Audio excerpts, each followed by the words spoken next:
I didn't believe in curses. I still don't. Not the way you think of them, anyway. Not witches and rituals, not smoke and symbols. But places? Places can go wrong. They can rot in ways you can't see until you breathe it in and it starts to change you. This story starts with a door. Or maybe it starts with a whisper. I'm a locksmith. Been one for nearly 19 years. My name is Evan Murdoch.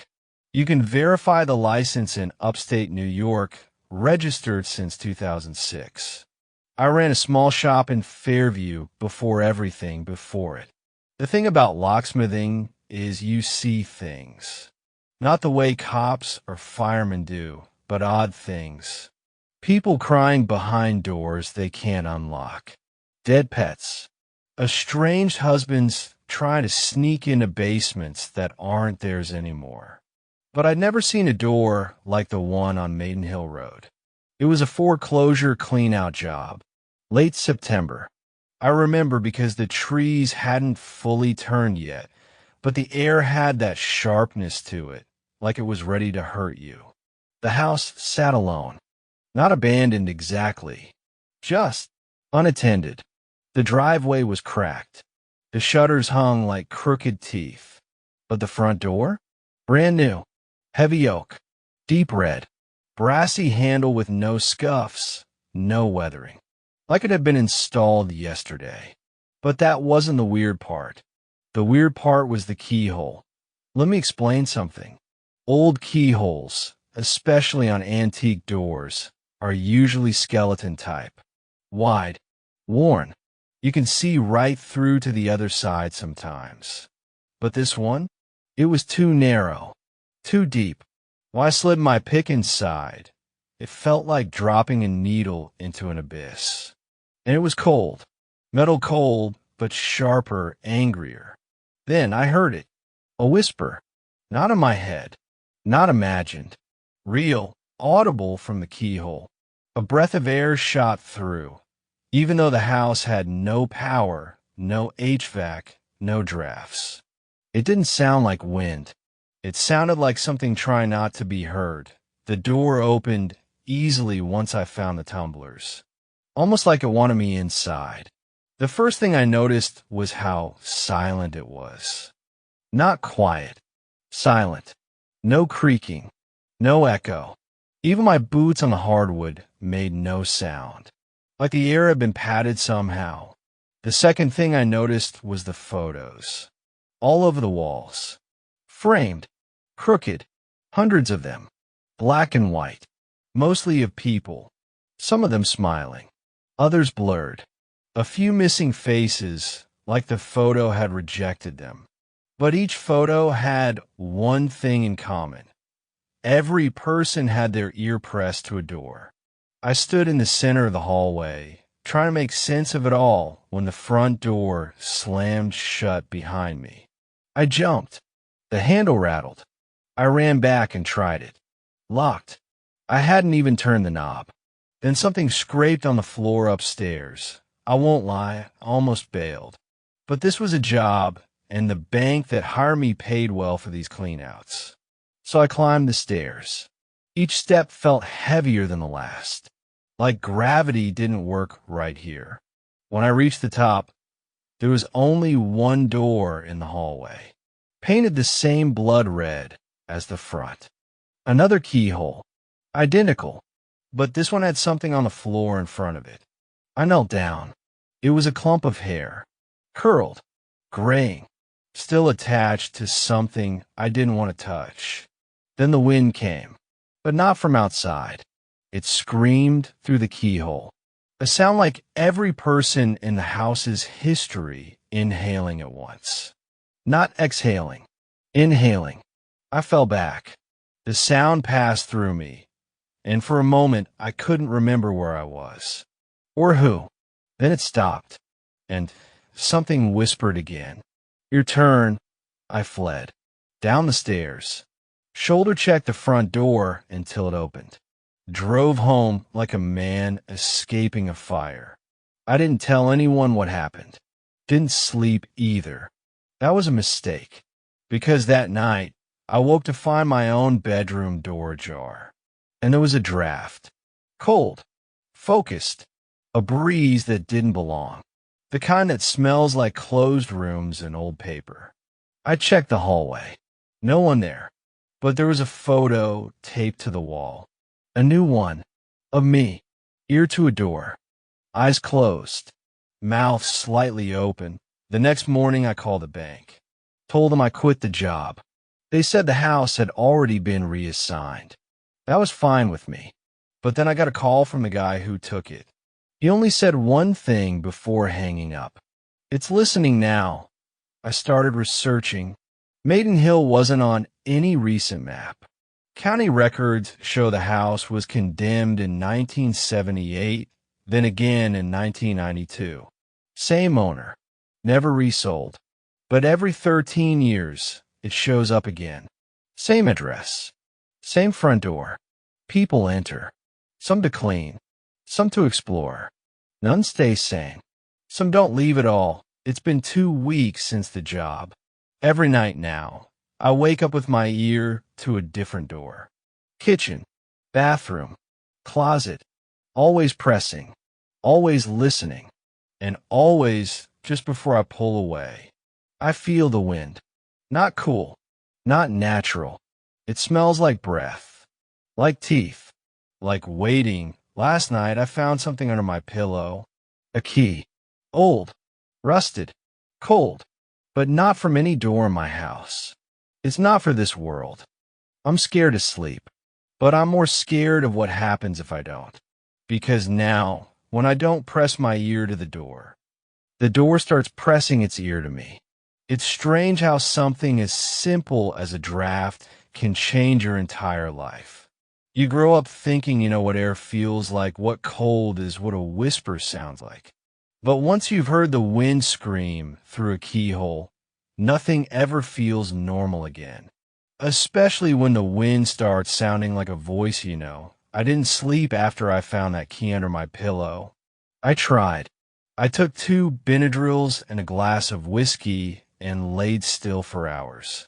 But every time I started to drift, I'd jolt awake with the sound of wind blowing through a tight space, sharp like a hiss, but wide, like it was being exhaled by something huge. And always, just before waking, I heard my name whispered, not spoken, whimpered, like someone was pleading with me. The next morning, I noticed all the knobs of my house had turned slightly. Front door, bedroom, even the junk closet I never opened. Each was tilted just enough to look off, like someone with shaky hands had just twisted them. I took the key I found under my pillow to my shop. It was unlike anything I'd seen. Hand-forged. Iron. Looked like it came out of a Victorian asylum. But it wasn't just old, it was unnaturally heavy. I dropped it once, and I swear the sound it made didn't echo. It just sank. My friend Andy, who ran a small antique shop nearby, offered to look at the key. I told him everything, minus the supernatural parts. Told him I got it from an old house, felt odd about it, just wanted info. He squinted at it under his magnifier for a long time. Then he said something I still can't forget. This key isn't cut for a lock. It's cut for an opening. I asked him what he meant. He said it was the shape, not designed to turn pins. It's more like a stopper or a plug, like it's sealing something shut. That night, he texted me at 3:08 a.m., Evan. Something moved in the shop. Key's hot to the touch now. It whispered. That was the last I heard from him. I drove to his shop the next morning. The door was locked, but the bell inside kept jingling like someone was walking in circles. I broke the glass and went in. The place was a wreck. Shelves toppled, antiques shattered. A taxidermy owl had been thrown across the room. But Andy was gone. Only thing left behind was the key, placed neatly in the center of his counter. And beside it, a Polaroid of Andy, ear to a door, eyes wide, mouth open like he was screaming. But the photo had no sound. You could feel it. The longer I stared, the more I heard that whispering hiss again, like a sound bleeding through dimensions. I took the photo and key and left. Back home, the smell was worse. Like earth, like burial, and something new, mildew and warm metal, like a wet penny under your tongue. I tried to throw the key away, tossed it in the lake behind my property, watched it sink, felt good for about 5 hours, until I woke up at midnight, and there it was on my chest, damp and warm. My TV was on, static, and on the screen, faint but unmistakable, was my hallway. From the ceiling, from an angle that no camera in my house could produce. The footage showed me sleeping, turning, moaning, and then it showed the door at the end of the hallway slowly creaking open. Nothing came out, but the wind came in. I went back to Maiden Hill Row the next day. Don't ask me why. I told myself it was for closure, for answers. But the truth is, some part of me knew the story wasn't done with me. The house was gone, not burned down, not bulldozed, just absent. Where it once stood was now a patch of overgrown weeds and blackened soil, like it had been ripped out of the earth. But I swear I saw it for a second. A flicker in the corner of my eye. A door, red, just for a moment, then gone again. That's when I realized the house doesn't stay still. I started seeing the red door in other places. Subtle, tucked in alleys, behind fences, inside mirrors. Never there for long, but real. Once I saw on a wall of the parking garage, 6 feet off the ground, vertical like normal, but wrong, like it had no place being there. Another time, it was in the freezer section of a grocery store. I turned for 1 second, looked back, and there it was. Frosted, breathing. Yes, breathing. The frost pulsed as if it was being inhaled and exhaled from behind the door. Each time, it was accompanied by a faint hiss of wind, and once, a scream that sounded like it was too far down a tunnel to be heard properly. Like a woman screaming through miles of underground pipe. I'm not alone anymore. I get letters now, slipped under my door. No return address. Old parchment. Faint ink. They all say the same thing. Do not listen. If you listen, you let it out. And more recently, already listened. Sometimes I find photos of myself doing things I don't remember. Yesterday, I found one of me pressing my hand against a wall, eyes rolled back. Another showed me writing words I can't read, in a language that looks like curled hair and scratches. I haven't told anyone. Who believed me?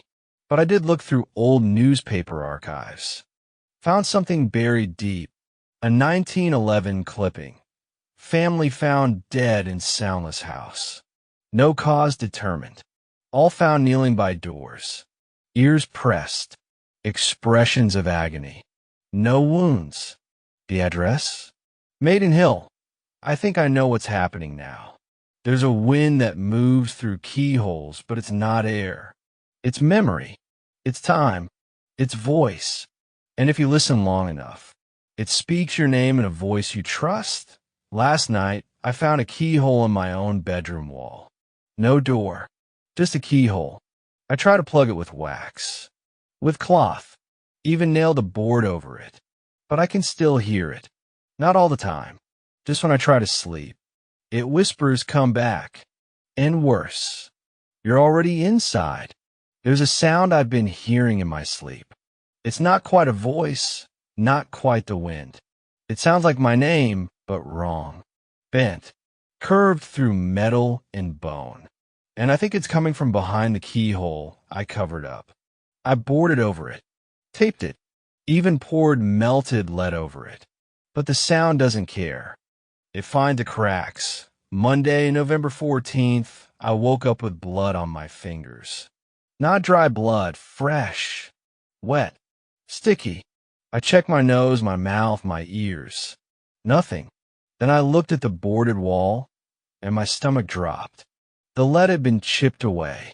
The board peeled back, and where I'd sealed the keyhole, there was now a door. Not a full door, just the top curve of it, like it was growing from the wall. Painted red, still breathing. I called a friend from out of town. Jonas. He's one of the few people I trust. Former mortician, odd sense of humor, and someone who never asks too many questions. He arrived that afternoon. I didn't tell him everything, just that something weird was happening in the house. That I needed help. When he walked into the bedroom, he froze. Jesus Christ. That's not paint. I looked. He was right.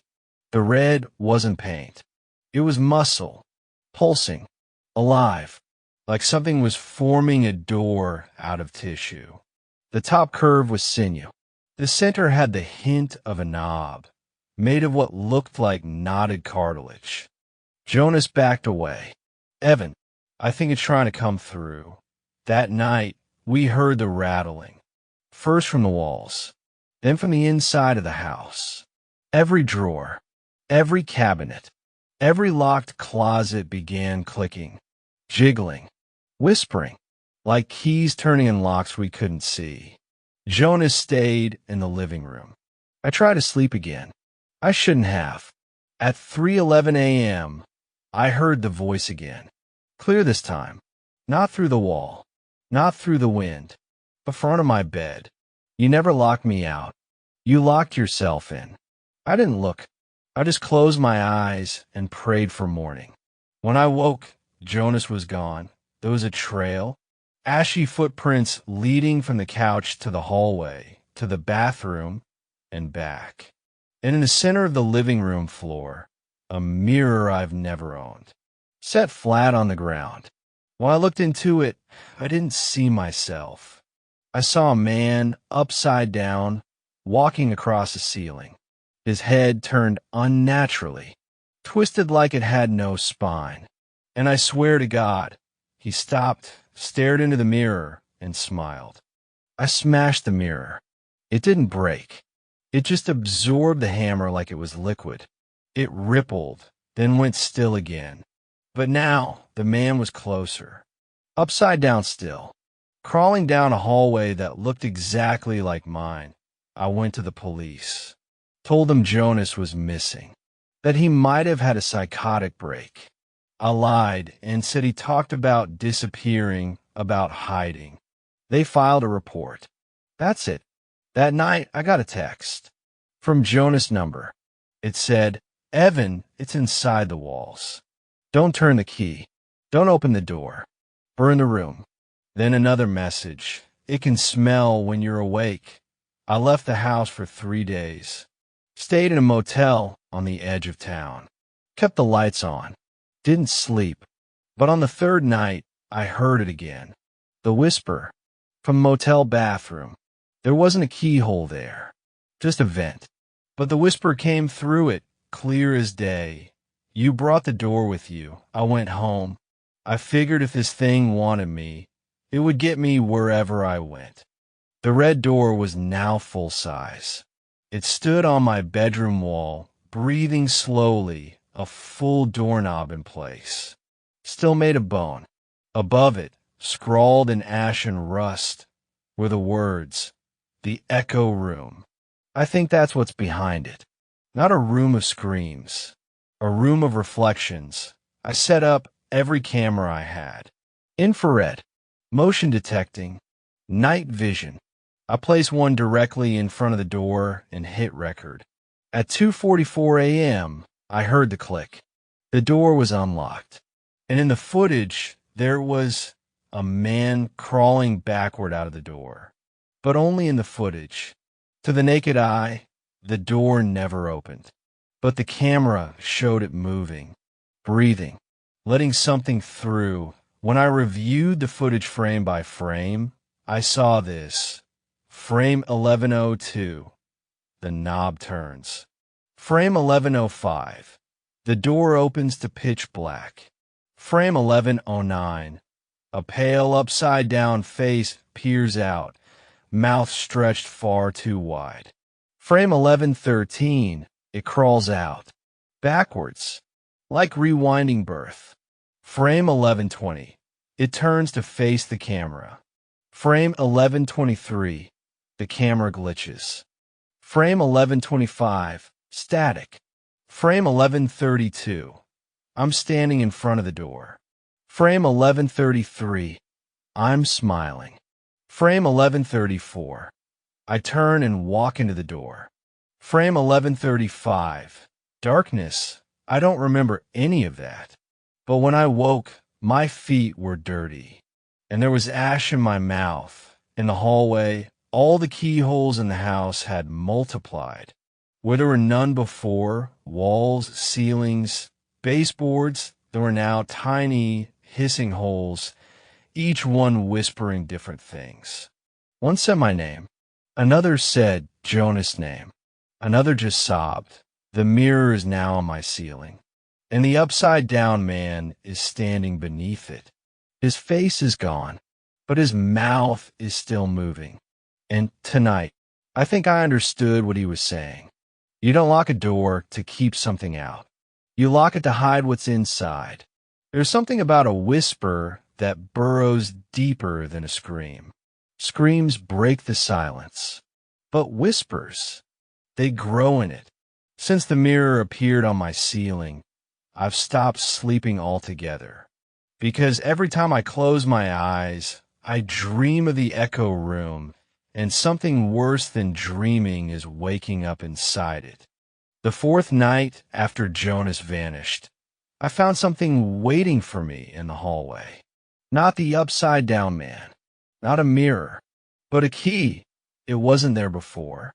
I know my house. I know every drawer, every dent in the drywall. There had never been a brass key wedged into the molding above the bedroom door. But there it was, attached to a note in Jonas' handwriting. You're going to need this. Don't use it unless you have to. And if you do, don't forget to close the door behind you. The key was warm, and when I picked it up, I heard breathing. Not mine, not from the walls. From the key itself. I put it in a drawer, locked the drawer, and taped it shut. And I went for a walk for the first time in days. Fresh air, crowded streets, people. I needed to believe the world was still normal. But as I passed a storefront window, I caught my reflection. I stopped, stared. In the reflection, my eyes were black. Not shadowed, not tired, black, like dried ink. And behind me, just over my shoulder, a shape was standing. Upside down, breathing. Its mouth opened slowly, whispered one word, closer. I turned. Nothing was there, but every window I passed after that, same thing. In the reflection, the upside-down man was behind me. Closer each time. When I got home, the house felt tighter, like it had inhaled and was holding its breath. The door to the echo room was wet, dripping. The handle pulsed like a vein, and beneath it the keyhole was back. Just a hole. No metal, no mechanism. Just an opening too small for my eye, too deep for a flashlight. I leaned close, and I heard a sound I will never forget. Myself, screaming, over and over. A perfect loop. Echoed, muted, begging, pleading, choking. I blacked out. No memory of collapsing. When I woke up, I was in the crawl space under the house. It was dark, dirt in my mouth, my nails cracked and bloody like I clawed my way down there myself. My phone was in my pocket. One new video, recorded at 3:11 a.m. I hit play. The camera was pointed at my bedroom.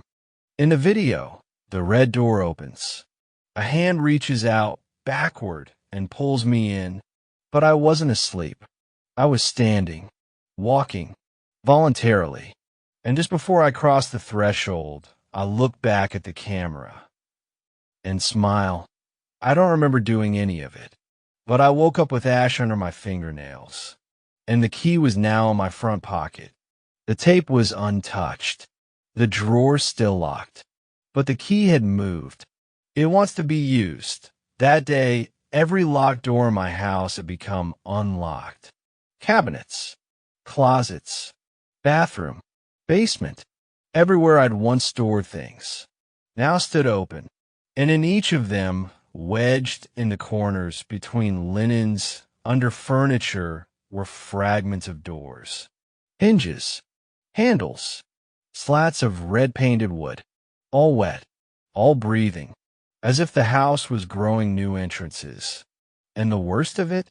I found Jonah's shoe in the hall closet, still warm. I burned the pieces, took them outside, dumped gasoline, and set a match. They didn't burn. They screamed.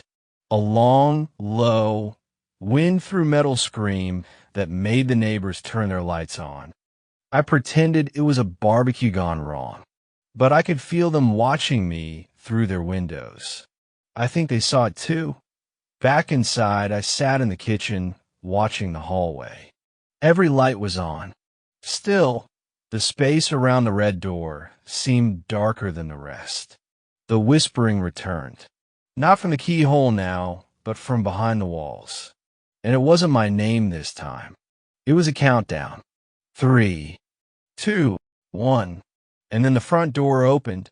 It didn't creak. It didn't swing. It opened backward, into the house, and through it walked me. But not me now. Me from 2 years ago, wearing a jacket I lost, limping slightly, an old injury I haven't had in months. My other self looked at me, said, "You never left. You only think you did," and walked past me, into the bedroom. Through the red door, I ran after him, tried to stop him, but when I crossed the threshold, nothing. The door wasn't there, just my bedroom wall, perfectly normal. No red paint, no breathing, no whispering. The key was still in my pocket, burning hot. I fell to my knees, checked the floor, the corners, the vents. Then I saw it, a seam, where the carpet had lifted slightly near the wall.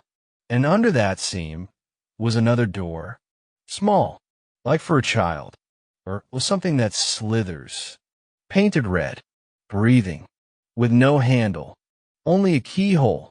I don't know what's behind it, but it wants me to open it. Jonas warned me. The man in the mirror warned me. Even I warned me. But I can feel the air changing in the house now. There's wind inside the vents, and it's not blowing in. It's trying to get out. It's almost midnight. The key is on the table. It won't stop turning. Not in a lock, just on the table. Slowly spinning in place like it's waiting for something. Or someone. And the worst part is, I haven't touched it in days. After I found the small red door under the carpet, I tried to ignore it. I tried to be rational. Told myself I was spiraling. Told myself grief makes the world look strange. But the world doesn't change your house 1 inch at a time. The walls are closer now. I measured, 2 inches shorter on the left side. The hallway turns slightly now, like a spine that's begun to curve. And there are more keyholes. Not even the walls anymore. In the floor. In the ceiling. In my own reflection, I saw in the bathroom mirror one night brushing my teeth. There was a keyhole in my pupil. I dropped the toothbrush, stumbled back. And from the mirror, I heard my own voice whisper, "You're almost ready." 2 days ago, the mail slot opened. Nothing came through, no letters, no packages. Just a draft. Sharp, cold, like it had teeth, and carried with it the smell of metal and rot. Behind me, every light bulb in the house flickered, then popped. Silence. And then, from the hallway, a sound I can't describe fully. It was like someone dragging skin across piano wire. Wet, deliberate. It ended in a click. The click of a key turning in a lock. I turned the corner, and the small red door under the carpet was now fully open. Not open the way doors usually are. Open like a mouth. Inside, it wasn't dark. It was red. All red. A hallway lined with breathing walls, and at the very end, the echo room. It wasn't a guess anymore. I could feel it calling. Not through sound. Through memory. Let me explain something that I couldn't tell the police. The key, the one I found with Jonas' note, I didn't find it. I remembered it. It was mine. From childhood. One I made with my grandfather when I was 9. We crafted it from scrap metal in his shed. I thought it was just play. But I remember him saying something strange that day. Some doors don't open from this side, Evan. But one day you'll need to go back through. He died 2 weeks later. In his sleep. Mouth open. Eyes. Black. That same key has followed me my whole life. I thought I lost it. Thought I imagined it. But it's always been with me. In drawers. In dreams. In my pocket when I don't remember putting it there. It wants me to remember. Because the echo room, it's not just a place. It's a memory. It's every locked thought, every buried trauma, every choice I ran from. And it's alive. Tonight I gave in. I took the key. I knelt before the door beneath the carpet, the door that used to just be a keyhole, and I put the key in. It was warm, soft, like sliding into a wound. I turned it. The air vanished, and I heard a single scream, my own. Inside, there's no light, but I can see everything. It's not a hallway. It's a mirror stretched into infinity, and each reflection is a version of me. Older, younger, dead, laughing, covered in blood. Some missing eyes, others smiling. I walk past them, try not to look. But one steps forward. He's me, but his skin is on the outside backward. And he says, "You made the key. Now you have to be the door." I ran. I don't know how long I ran. Time isn't the same inside the echo room. It loops. I ran past the same photograph 5 times. Jonas, holding a mirror, crying blood. On the 6th loop, I saw the upside-down man again. Only this time, he wasn't crawling.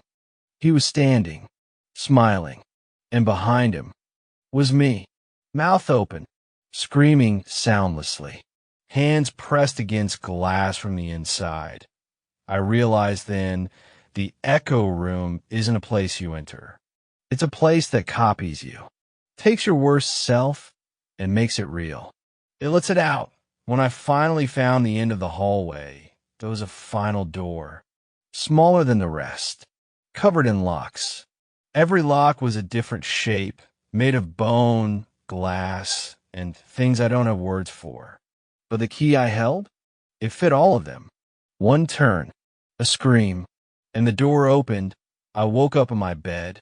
Morning light, birds, a normal breeze through the open window. I thought maybe it was over. Maybe I dreamed it, until I looked in the mirror and saw nothing.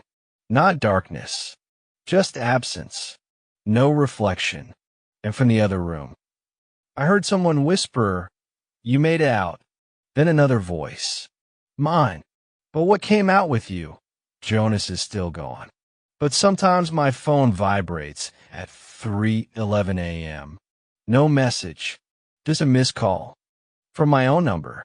And once, just once, it left a voicemail. A single sound, a key turning in a lock.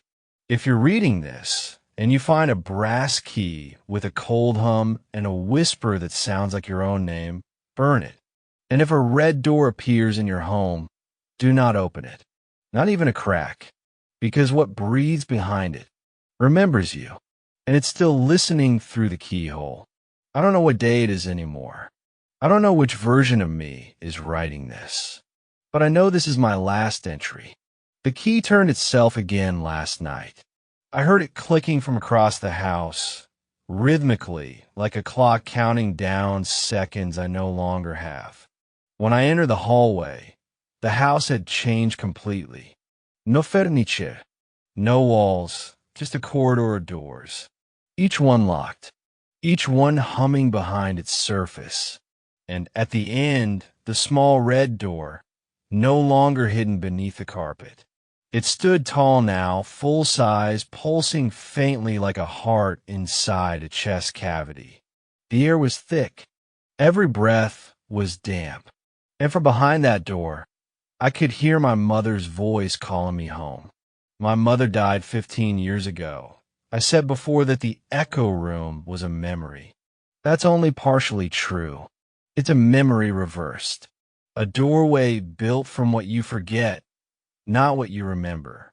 It feasts on the neglected, the repressed, and the erased memories you buried in yourself so deeply you forgot they ever existed. It uses them like keys. Each time you lie to yourself, it builds a new lock. And when enough locks form, the red door arrives, I walk through. I shouldn't have, but something inside me wanted to know the full shape of the scream. Inside, I was back in my childhood home, but wrong. Everything was mirrored, like someone had flipped the whole world. The hallway was the same. The wallpaper, the scuffed floorboards, the dent in the wall I made with my skateboard when I was 9. But the pictures were all upside down, and everyone was smiling with their teeth closed and their eyes open too wide. I heard sobbing from the basement. It sounded like Jonas. I followed the sound.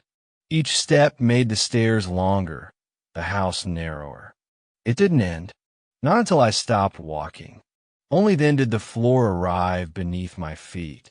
The basement was flooded ankle deep in a black fluid that smelled like copper and old breath. And in the corner, Jonas, his back to me, whispering to the wall. I called his name. He didn't turn around. I reached out, and when I touched his shoulder, his head rolled backward, upside down, and stared directly into mine. His voice was mine. You came too late. He's already in your place. I screamed. I ran, but the stairs weren't there anymore. Only a mirror cracked down the middle, hanging in the air like it belonged. Behind a glass, me, not a reflection, a version of me that never escaped the first night, still trapped in the first scream, still gripping the first door, still listening at the first keyhole. He opened his mouth, and the wind roared out, not air, not voice, a howl like history undoing itself. The glass shattered. When I woke up again, I was on the kitchen floor. Blood in my ears, dirt on my face. The lights were off. The fridge was humming. Backward, I stood up and walked to the window. Outside was my street, but everything was reversed. Mailboxes on the left instead of the right. Numbers counting down instead of up. Children playing tag in total silence, eyes fixed on me through the glass. I think I made it out, but I don't think I came back to the same world. There are doors here that I don't recognize. There's a new door in my hallway. Red, always red, with a keyhole that follows me when I walk past. The other night, it whispered something new. We left the best parts of you behind. Come and see. I can feel myself becoming something else. The upside-down man is inside now. He lives in mirrors, but he's not alone. There's a version of me behind every reflection. Some beg, some laugh, some have already opened the door. This morning, I found a photograph on my front porch. No envelope, no note. Just an old Polaroid, aged, stained, and smudged with ash. The picture was in my bedroom, and in the background, the red door, open, and in the foreground, me, sleeping, with a knife in my hand, I burned the photo. It didn't turn to ash. It turned to teeth. This is my final entry. There's wind blowing through my home, but none of the windows are open. It comes from the keyhole. It screams my name backwards. It knows when I blink. And I think the key is inside me now. So I'm locking this document behind a password I won't remember. I'm sending it from a machine I'll throw in the river. And I'm going to walk through the red door one last time. Because either I end this, or I become one more voice in the wind, whispering through the keyhole, waiting for you. If you hear your name whispered through a locked door, don't answer. Don't open it. Because some keys unlock the parts of you that were better left closed.